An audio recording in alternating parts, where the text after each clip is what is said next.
Muy buenas tardes, nos da muchísimo gusto saludarlos. Estamos en vivo transmitiendo sobre un tema que ya les habíamos comentado desde la semana pasada, el tema de la consulta popular. Saludamos a quienes nos siguen a través de nuestra página www.movimientoprogresista.mx y le damos también la bienvenida a quienes nos siguen a través de Tweetcam.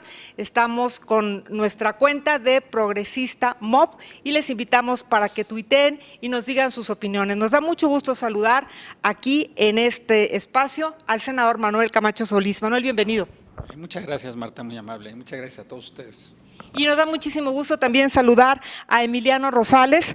Emiliano Rosales es consultor político y además tiene una AC que es Participando por México. Muchas gracias, Emiliano, por estar con nosotros. Muchas gracias a ti. Bueno, pues este es el tema que ponemos sobre la mesa y queremos recordarles además que ustedes pueden estar haciendo preguntas a nuestros invitados. Comenzamos en este momento y estamos preguntándole al senador Manuel Camacho Solís sobre su punto de vista de la viabilidad de poder esperar que la Suprema Corte de Justicia de la Nación pueda hacer algo en favor de esta consulta popular. Como ustedes saben, la Suprema Corte de Justicia de la Nación atrajo uno de los dos recursos que se interpusieron en este tema. Manuel, si quisieras explicarnos. Sí, como ustedes seguramente lo han escuchado, cuando se reformó la Constitución, en el artículo 35 se estableció la posibilidad de que pueda haber consultas populares, es decir, referéndums o plebiscitos. Lo que diferenció una de otra figura no fue una definición en la Constitución, sino el porcentaje de participación ciudadana que habría en la consulta popular, que si fuera mayor de 40% la participación, eso haría las decisiones populares obligatorias para las autoridades, es decir, se convertía en un referéndum. A partir de esa reforma constitucional se trabajó en hacer una ley reglamentaria y esa ley no salía, había una fecha límite para publicarla, pero no se aprobó esa reforma y esto se acaba de hacer hasta hace unos cuantos días. Hubo problemas de dos tipos, uno, un debate sobre la ley y otro, distintos recursos de carácter jurídico para que sea la Suprema Corte la que decida sobre la constitucionalidad de una reforma. Ahora ya llegamos al mismo punto, porque ante la posibilidad que tenían el PRI y el PAN de perder la votación en la ley de consulta popular, llegaron a un arreglo con una parte del PRD para que la consulta popular sea decidida su constitucionalidad por la Corte, más allá de lo que establecía la Constitución. Se reprodujo lo que dice la Constitución en la ley reglamentaria, cosa que pues quiere decir que los legisladores no están asumiendo su responsabilidad, porque si ese fuera el caso, entonces ¿para qué hay una ley? Pero bueno, ya está en la ley reglamentaria, que es la Corte la que va a decidir. Y en paralelo, cuando se estaba aprobando la reforma energética, la apertura del petróleo a la inversión extranjera, 4 senadores, senadoras y senadores, introdujimos un recurso en la Corte para que se suspendiera el proceso de aprobación de la reforma energética. Ese recurso en ese momento no llegó a la Suprema Corte, pero finalmente la Suprema Corte terminó aceptando ese recurso, lo atrajo y por lo tanto ya se lo asignó a un ministro para que decida sobre la constitucionalidad, en particular de la consulta sobre el petróleo. Entonces, ya estamos ante una circunstancia en donde este recurso que nosotros introdujimos, más otros recursos, hay un amparo de un grupo de científicos destacados e intelectuales que pudiera también terminar en la Suprema Corte, y es previsible que además haya amparos de distintas asociaciones políticas, de distintas asociaciones ciudadanas y de ciudadanos en contra de la ley, porque la ley no está garantizando el ejercicio de los derechos que la propia Constitución ejercía. Es decir, hay justificaciones para decir que esa ley en realidad está haciendo más complicada la consulta y por lo tanto está restringiendo un derecho político, un derecho humano. Y entonces esto nos lleva al corazón de este debate, que es el tema de que el artículo más importante de la Constitución es el artículo primero, y es el artículo que garantiza el respeto a los derechos humanos y es el eje de toda la reforma judicial que está habiendo en el país. Y además, una vez que se vinieron abajo los contenidos, las decisiones políticas fundamentales del 27 y del 28, pues la Constitución realmente se sostiene hoy en un solo pilar, que es el pilar de la legitimidad democrática y el sustento del Estado de Derecho, y eso pasa por el artículo primero. Entonces, hoy toda la presión estará sobre la Suprema Corte y será la Suprema Corte la que diga si es constitucional o no es constitucional la reforma energética. De todas maneras, habría otras posibilidades, aún en el caso de que la Corte echara abajo estos recursos, porque podría alguien ir a un tribunal internacional con posibilidades de éxito, porque es un caso muy claro de derechos humanos, derechos políticos, y también en el caso de que todo se perdiera, de todas maneras, los ciudadanos, ya conforme a la nueva ley, estarían en posibilidad de solicitar que haya una consulta popular en el 2015 relativa a los contenidos de las leyes reglamentarias del 27 y del 28. Y entonces, de todas maneras, estaremos ante un proceso de participación de otro género y de todas maneras quienes defienden la reforma energética pues tendrán que tomar en cuenta la opinión popular. Muchas gracias, Manuel. Y bueno, pues nosotros sabemos que este es un tema muchísimo más árido y más complejo que el que tuvimos aquí la semana pasada, que era si estaban a favor o en contra de la regularización de la marihuana en la Ciudad de México. Sin embargo, esto no le resta la importancia al asunto, nos parece que es vital porque nos afecta. Ustedes que nos están siguiendo, pregunten lo que gusten al senador Manuel Camacho Solís o bien a Emiliano Rosales, a quien quisiera preguntarle su punto de vista después de escuchar el posicionamiento que nos da el senador Manuel Camacho. Emiliano, gracias por estar aquí de nuevo. Hola, mucho gusto. Pues yo creo que hay dos temas a analizar en esta coyuntura. Uno es como tal, si quieres, uno es como tal la reforma que da lugar a la consulta popular en la Constitución y la ley reglamentaria. Y el otro tema tiene que ver con la viabilidad de combatir a través de la consulta popular las decisiones que se tomaron en la reforma energética.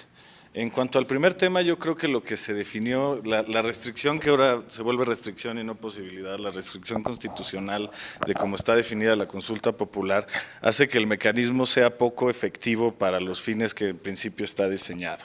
O sea, la Constitución se define que un grupo de, por lo menos el 33% de legisladores tiene la facultad de llamar a una consulta popular, o el presidente de la República, o el 2% de los ciudadanos inscritos en la lista nominal, que eso equivale más o menos a 84 millones de personas. Entonces estamos hablando que más de 1.600.000 personas. 1.672.000. Es muchísima gente como para que un ciudadano de a pie, una organización que no tiene una amplia presencia en México pueda detonar un proceso de consulta ciudadana. Entonces, en principio, que esto está en la Constitución, ya es muy complicado que la consulta se lleve a cabo. Y no solo eso, a pesar de que un grupo del 33% de diputados y senadores puede iniciar un proceso de este tipo, de acuerdo a cómo está en la Constitución y a cómo se está reglamentando la ley reglamentaria, esta solicitud tiene que ser aprobada por la mayoría de la Cámara en el Congreso en la que se está presentando. Entonces, al final termina siendo muy complicado que un grupo político, por un lado, y que los ciudadanos, por otro, puedan cuestionar las decisiones gubernamentales. Que mucho se ha hablado de que la consulta popular es un mecanismo de democracia participativa, semidirecta, que lo que hace es involucrar a los ciudadanos de mayor manera en los procesos públicos. Y no está de ninguna manera peleado con la democracia representativa, que al final les elegimos representantes para que tomen decisiones por nosotros. Al contrario, lo que intenta hacer es que de cierta manera haya alguna restricción, algún contrapeso a qué tipo de decisiones están tomando. O sea, que no sea un cheque en blanco hasta la siguiente elección. El punto es, como está plantado, pues termina siendo una medida que muy difícilmente puede ejecutarse, para cuestionar las decisiones de gobierno. Por ejemplo, en el DF, el referéndum se plantea que se pueda llamar con solamente el 0.4% de la lista nominal de electores. Lo que hace es que facilitas que un grupo de ciudadanos se puedan organizar para llamar a un procedimiento como tal, ¿no? Por ejemplo, en otros países, solo por poner el ejemplo de España, después de una reforma constitucional, con tener el 10% de legisladores de alguna de las cámaras en favor de un referéndum, se lanza el referéndum sin mayor procedimiento. Y como bien lo denotaban las reservas que el propio senador presentó durante el proceso de aprobación del dictamen que ahorita está en Cámara de Diputados, pues el proceso se está haciendo muy complejo en la ley reglamentaria y cada vez es más difícil que se ejecute como tal una consulta popular para cuestionar la decisión pública. Y una de las cosas que también termina siendo muy confuso es si el procedimiento es para cuestionar hechos consumados o para pedir aprobación previa a un acto de gobierno. Y si el instrumento está hecho para cuestionar actos del Ejecutivo o actos del Legislativo, todo está junto en lo mismo. Y por lo mismo termina siendo un instrumento que es para todo y no queda claro que sea para algo. O sea, no es un procedimiento claro. Y por lo mismo surgen cuestiones como el hecho de que pueda cuestionar o no una reforma constitucional. O sea, haciendo una lectura estricta de la Constitución, claro que puede.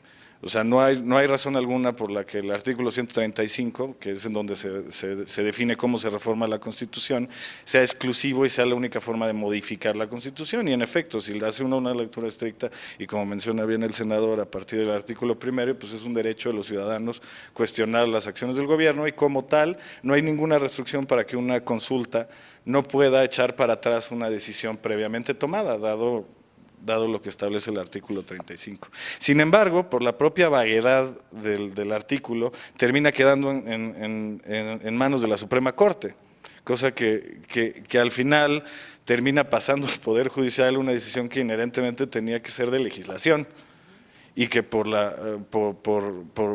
conformación de mayorías dentro del Congreso, pues no fue posible que las reformas que se presentaron desde las izquierdas pasaran hacia lo que se terminó legislando. Entonces, por un lado, yo creo que sí vale la pena señalar que la legislación que tenemos hoy en materia de consulta popular es bastante eficiente en términos de su capacidad de cuestionar las decisiones públicas. Y en segundo lugar, pues vale la pena señalar que a pesar de eso y a pesar de las restricciones y complejidades, no hay ninguna restricción como tal en la Constitución y que al final va a tener que ser una interpretación de los ministros en la Corte que impida que se haga una consulta sobre lo que se legisló en reforma energética, ¿no?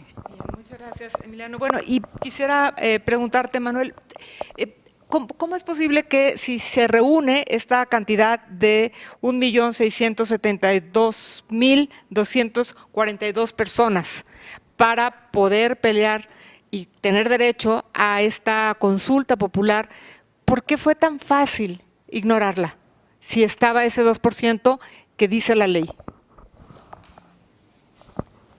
Bueno, no había ley cuando presentamos las firmas. Lo que había es el derecho en la Constitución, que era suficiente para poder hacer la consulta. Yo creo que lo que expresó Emiliano está muy claro. Creo que nunca había platicado con él, pero me parece que tiene perfectamente analizado el problema y con mucha objetividad. Quisiera decir dos cosas. Primero, toda la argumentación que se ha hecho en contra de la consulta, cómo se contesta. Y segundo, partiendo del diagnóstico que él hace, entonces, ¿qué conviene hacer? Bueno, se ha dicho que no se puede hacer para reformas constitucionales. Creo que Luis Carlos Ugalde ha estado así en un roadshow por todos los medios, le han dado todos los espacios para decir que no se puede hacer la consulta. Evidentemente, él dice que él está a favor, pero que pues así está la ley, que así está la Constitución.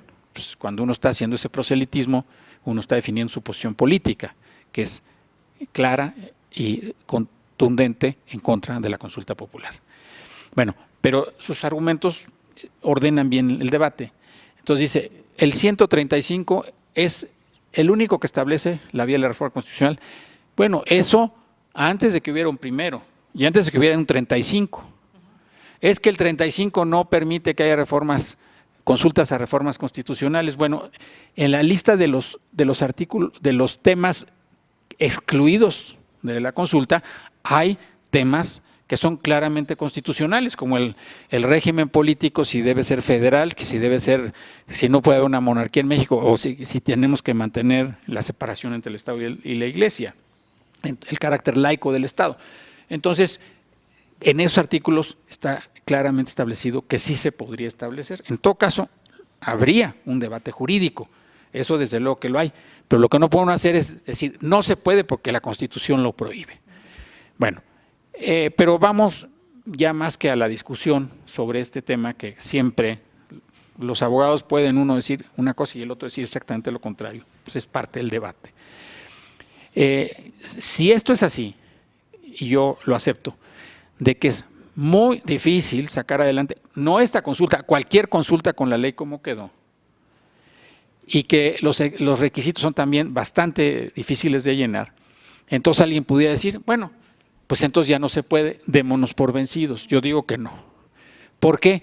Porque a pesar de todas las limitaciones que ya de por sí traía la reforma constitucional, que ya obligaba a ese 2% de la lista nominal, todo lo que significa, a pesar de todas las restricciones adicionales que se introdujeron en la ley, de todas maneras es un instrumento político de la mayor importancia. Yo no veo otro de aquí al año 2015 que pudiera levantar el entusiasmo para la participación de los ciudadanos como este. Si esto terminara en una consulta sobre las leyes de energía, eso va a ser el motivo por el cual muchísima gente que no se interesa en la política salga a participar. Y ya sabemos que en México, cuando los niveles de participación son muy altos, eso juega siempre a favor de la democracia. Puede no ser suficiente, pero yo digo que entre más alta es la participación de los ciudadanos, mejor para el país y desde luego mejor para la democracia y mejor para el Estado de Derecho.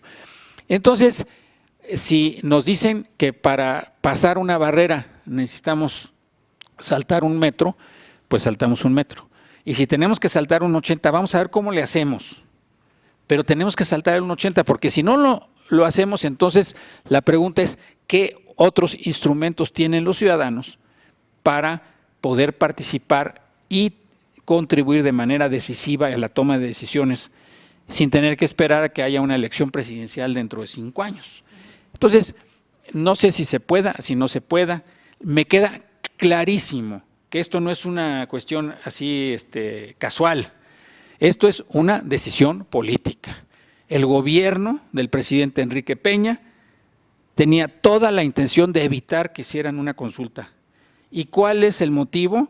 El motivo es que pensaron que la consulta que se iba a pedir, como además ya se había pedido, era para revisar los artículos sobre la reforma energética. Y entonces el cálculo de eso es que el costo de revertir eso es tan alto que hay que cerrar cualquier posibilidad de la consulta. Además, hay un cálculo político, porque se dice, si la consulta se hace sobre energía, eso va a polarizar la elección. Y sí la polarizaría entre quienes están a favor y quienes están en contra. Eso sí le ayudaría electoralmente a la izquierda. Y además, si se echa abajo una reforma constitucional o una reforma legal, pues eso también tiene consecuencias, porque una buena parte de las expectativas económicas se han estado construyendo sobre la base de que se abre el petróleo y de que va a haber muchas inversiones adicionales.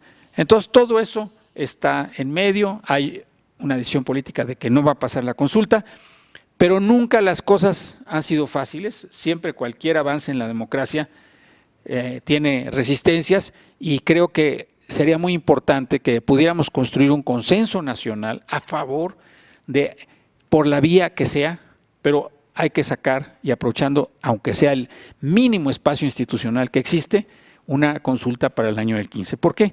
Porque esa consulta va a tener, sí, el carácter de una especie de referéndum. Y eso es lo mejor que le puede pasar a una sociedad que una está confundida, otra está espantada, otra está desmovilizada, de una oposición que está dividida. Entonces, esto puede reanimar la vida política del país. ¿Otra está indiferente? ¿Perdón? ¿Otra está indiferente? Sí, otra está indiferente, o sea, o está muy enojada, o se radicalizó, pero el punto es, ¿cuáles son las vías? O sea, esto nos lleva a otra discusión. ¿Cuáles son las vías que convienen a la oposición en México hoy? Yo creo que la vía de la fragmentación, pues no, ¿verdad? Que la vía de nada más tener posiciones testimoniales, pues no. Pero también la vía de confrontar todo, no, porque pues ninguna de esas han funcionado. Entonces tenemos que pensar en otro tipo de estrategias, y yo creo que las estrategias en las que hay que pensar son estrategias de participación, de movilización política ciudadana, pero tienen que ir a un propósito y tienen que tener un espacio para poder crecer, porque si no surgen, pueden crecer y de repente ya no tienen en qué apoyarse. La otra vía es ocupar los espacios institucionales, es decir, cada espacio que hay para la acción política hay que ocuparlo, porque eso fortalece a las instituciones, que eso a todos nos conviene finalmente, pero eso también permite que crezca la oposición. Y el hecho de que haya una oposición fuerte, pues eso también contribuye a la estabilidad política del país, aunque a muchos les cueste trabajo entenderlo. Gracias, Manuel. Y bueno, pues acaba de aludir el senador a el que no había una ley, pero sin embargo también ahí está la postura, y por eso se presentó este recurso ante la Suprema Corte de Justicia de la Nación, de que están los derechos fundamentales contemplados en la propia Constitución. ¿Pudieras darnos un punto de vista sobre esto, Emiliano? Sí, no, yo estoy totalmente de acuerdo en términos del aprovechamiento de estos mecanismos como una vía para la canalización de los movimientos sociales, y lo que mencionaba el senador no es menor. O sea, en otros países en donde se ha utilizado este tipo de instrumentos, se ha legislado, se han hecho práctica de esto, es pues para dar una vía institucional que canalice los movimientos sociales. O sea, ¿eso qué quiere decir? Que en vez de tomar las calles, en vez de radicalizar los movimientos, tengamos más espacios institucionales con los cuales podamos cuestionar decisiones de gobierno. Y en el caso de la reforma energética, es claro que no pueden cerrar la puerta y no pueden esperar que no haya una reacción. Hay muchos sectores de la población que están y que estamos en desacuerdo con la manera con la manera rentista en la que se está definiendo la explotación del petróleo. Sin embargo, yo creo que ahí sí vale la pena echarnos un poco para atrás para tratar de imaginarnos no solamente este mecanismo, porque se antoja de pronto un poco débil la posibilidad de que en efecto se logre hacer una consulta y que en efecto vaya a tener los efectos que esperamos. ¿Qué más cosas se pueden hacer?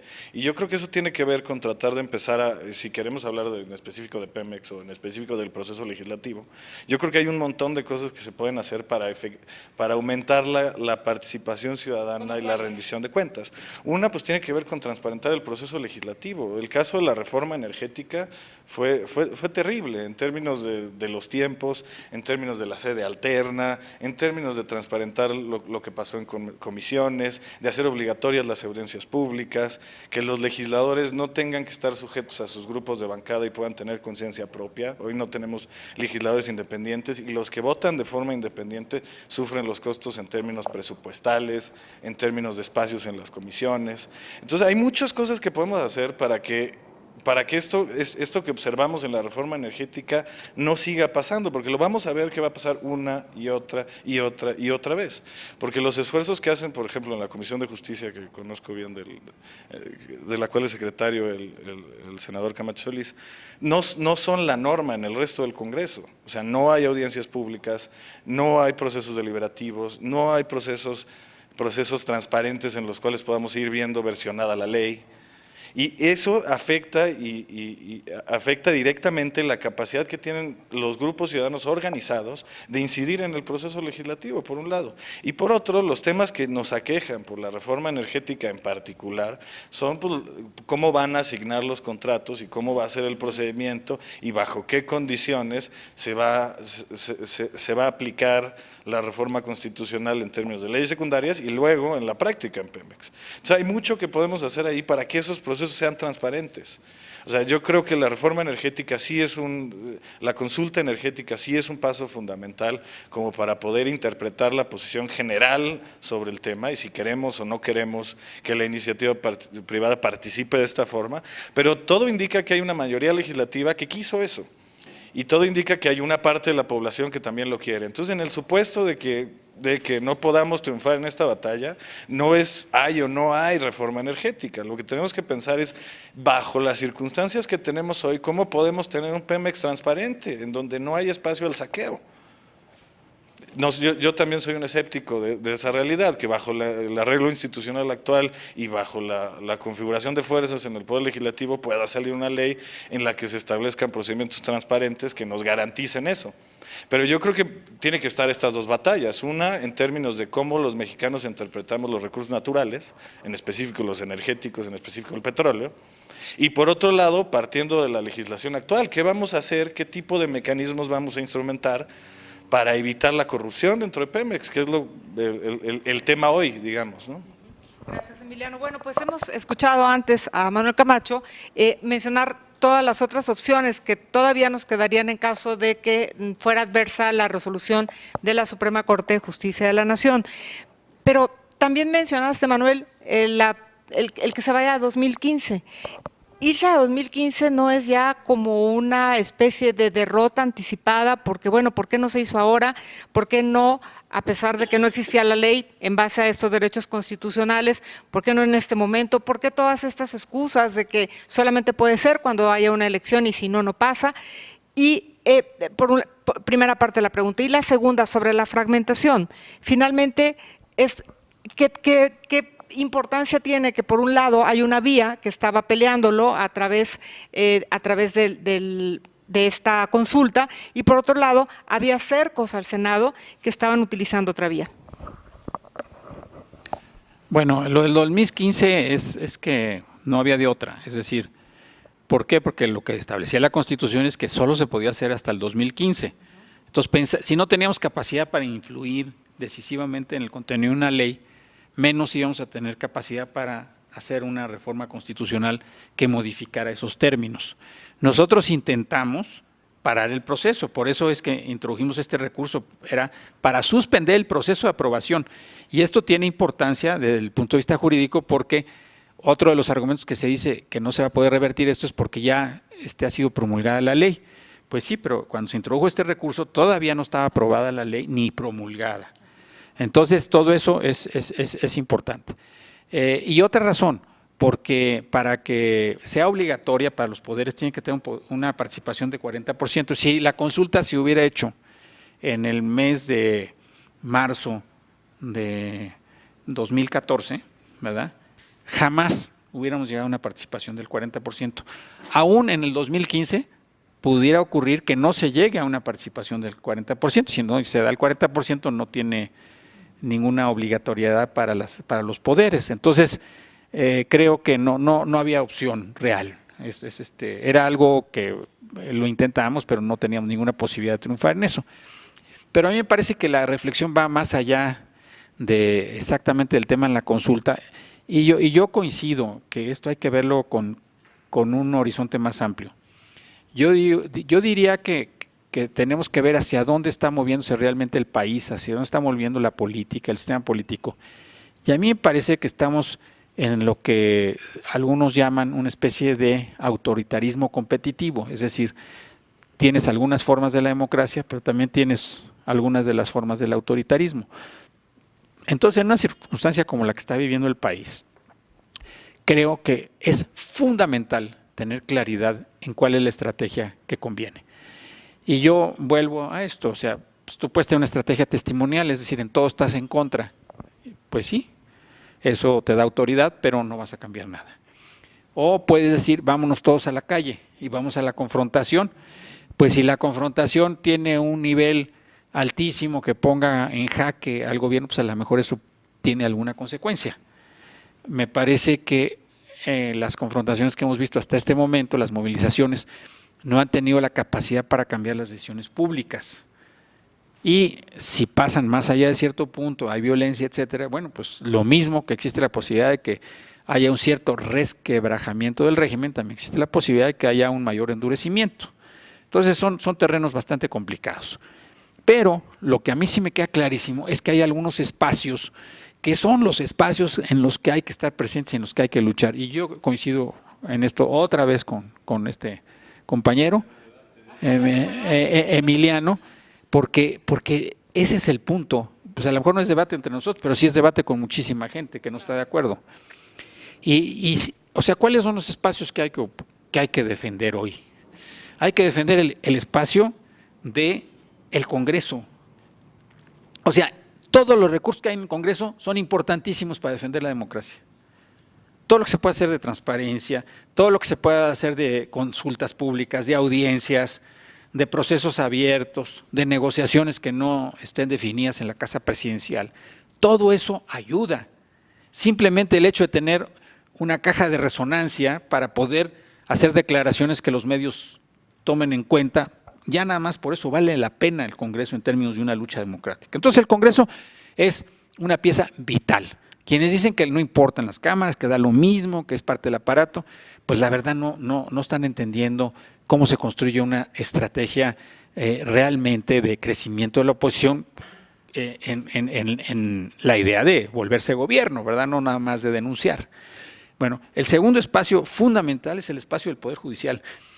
Todo lo que podamos hacer para darle mayor autonomía al Poder Judicial, desde la Fiscalía Autónoma, desde ministros de la Corte, jueces, etcétera, que tengan la mayor probidad posible, la mayor autonomía. Eso es de manera indirecta, pero es central para defender la democracia, porque es un límite al poder autoritario, el poder de jueces que hagan su tarea. Un tercer espacio es el espacio electoral, es decir, esos espacios no hay que cederlos y todo lo que se haga en contra de ello hay que denunciarlo y hay que luchar y hay que señalar, etcétera. ¿Por qué? Porque es la reproducción o la anulación del sistema democrático. No es que hay muchos fraudes, pues con más razón, ¿verdad? Hay que hacer todo lo posible para bajar la inequidad, para controlar la publicidad, todas estas cosas que están pendientes y que además hasta cierto punto se había avanzado en ellas, pues no hay que soltarlas ni de broma. ¿Por qué? Porque si no cierras la pinza autoritaria y ya no hay salida. Y la otra son los medios de comunicación. Los espacios libres que hay de la comunicación hoy en el país son tesoros que hay que proteger. Y hay que protegerlos con todo, porque si esos espacios donde se puede opinar libremente y donde puede haber una crítica se cancelan, el costo es irreversible. Entonces sí, pues ahí ya lo que queda en un momento dado es, pues ahora sí que los compromisos de tipo moral, personal, con todo, porque no se puede aceptar. Ahora, si esto se entiende, entonces pues hay que luchar en todos estos terrenos. Y un terreno que unifica a todas estas arenas de lucha en defensa de la democracia es el terreno de la lucha contra la corrupción, de la lucha por la transparencia. Si estamos ante la posibilidad de que va a haber muchísimas nuevas inversiones, también lo decía Emiliano, bueno, lo que podamos hacer para controlar eso y para transparentar, pues es algo que debemos hacer. Los casos que podamos convertir en casos importantes, yo no diría para denunciar, sino para establecer nuevas reglas. El tema de oceanografía, o sea, no es para una venganza política, no es para cuestiones de oportunismo político, es para aprovecharlo en una estrategia de construcción de Estado de Derecho. Entonces, ahí están las oportunidades, no están en el 18. Quien crea que hay que esperar al 18, creo que se está equivocando, porque si tú pierdes todo de aquí al 18, el día que lo quieras recuperar ya no te alcanza. Entonces, en estos espacios, en cada uno de ellos, me parece que se ocupa posiciones inteligentes, democráticas, valientes y al mismo tiempo mesuradas para no reventar los procesos políticos y, de nuevo, estimular las reacciones autoritarias. Muchas gracias, Manuel. Me llama la atención el que si la izquierda obtuvo en 2012 16 millones de votos, el segundo lugar de participación, a pesar de las condiciones adversas que tuvo para la elección, solamente 4 senadores hayan interpuesto este recurso. Uno pensaría que habría más interés por parte de nuestros senadores, de quienes nos están representando en un tema tan importante. O sea, ¿por qué solo 4? No, eso no fue eso fue una cosa casual. O sea, lo hicimos 4, sí, lo hicimos 4 porque había que responder de inmediato. Y entonces éramos quienes estábamos entregando las firmas de la consulta y entonces lo más fácil era, bueno, pues ya los que estamos aquí, ya está este documento y lo firmamos y estamos convencidos, pero había muchos más. ¿Cuántos los apoyan? No, en un momento dado, pues digamos, los senadores y senadoras de la coalición progresista, desde Movimiento Ciudadano, PT y PRD, votaron en contra de la reforma del 27 y el 28. No hubo nadie que tuviera una votación distinta. Es decir, todo el mundo hubiera firmado este recurso.